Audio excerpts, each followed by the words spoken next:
This is QuickTime Technology, and today in this video I'll be showing you guys how to download Google Chrome on your Mac computer. So without further ado, let us start the video. Okay, so the first thing you have to do is go to your dock, go to Safari, and I'll type in Google Chrome download for Mac. Click on this, click on the first link, and now we can see it says browse fast, one fast, simple and secure browser for all your devices.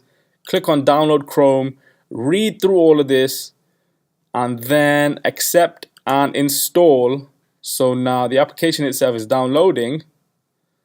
Once that is downloaded, double click the DMG file, move out of Safari and wait for this to extract and verify.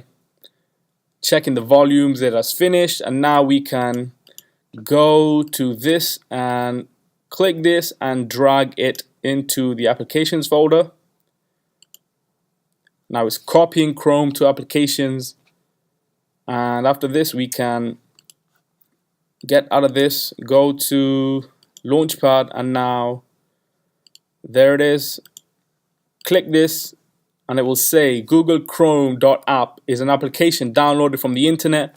Are you sure you want to open it?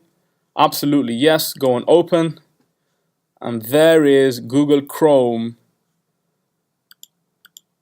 that we have just downloaded. Okay, close out of this, eject this. That's it for this video. I'll see you guys in my next video. Thanks for now.